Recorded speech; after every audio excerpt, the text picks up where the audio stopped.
markii ugu dambeysay saameyn weyn ku yeeshay baraha bulshada ku kulanto saddex alifle ka tirsan ciidanka booliska Soomaaliland oo haweeney dadkuna ay u fasirteen inay tahay arday dariiqa maraysa ugu gacan qaaday mid kamid ah shaariciyada magaalada Hargeysa intaasi kadib waxaa saddex aliflahaasi si rasmi ah looga saaray ciidanka booliska Soomaaliland iyadoona gabi ahaanba askarigaasi shaqadiisii laga ruqseeyay haddaba Marwe Ifraax oo ah gabadha oo askarigaasi shaarica ku dilayay ayaan booqday sheekadani ayaana dhex martay daawadayaal hadda waxa barbarkayga fadhida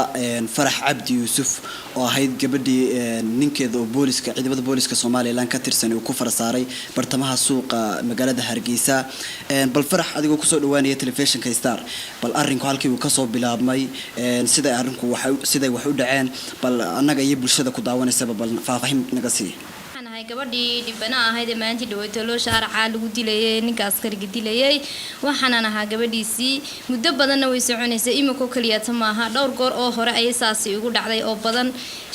ilaahay iyo bilaadankiisa waa ogayn dawladdu baan ogayn imika iyo haatana way ka fashilantay maxkamad ay arrinkay ku jiray maxkamad baan ku jirnay maxkamad baan ka soo wada baxnay markaan maxkamadii ka soo wada baxnay ninkii soo daba galay gaarigu watay gaariga taliyuhu watay markii soo daba gaano bas baan soo raacay markaan baskii soo raacay ayaan ka digay baskii markaan ka digay ayaan dukaan yar saa ugu talaabay dukaankii aan saa isku hortaagay oo dadkii salaamaya ayuu gaarigu intuu laamida qarkeeda soo dhigtay ugu soo dagay kadib uu igu soo talaabsaday igamabuu hadlin halka tukunbu qabtay markii qabtayna wuu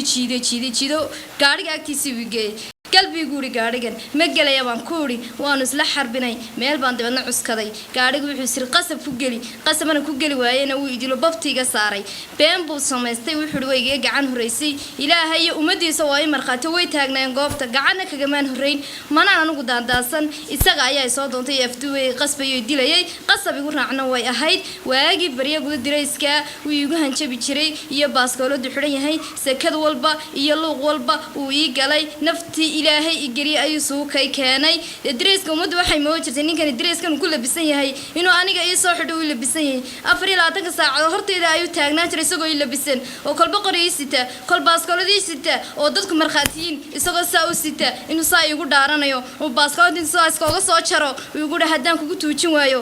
dariiq walba way dilaya imakada aan la hadlayo ay iigu daran tahay qol ayaan ku jiraa dibadda uma baxo nawdaas ii dhaaranaya amaan ayaan la ahay haweeney macbuudka ayaa ciidamo malaakay diray inaanan garanayn ba ilaahay ugu yahay dadkii alaanka iga duubay kamarada wallahi baanan garanayn oo billahi inaanan garanayn iyo is wax alla waxay ahaayeen anigoo madluuna markii la iga furfuray in xaafadeedii tagay ayuu fiidiyoogu magaalada ku dhacay magaalada qaylinaysa ayuu ba ku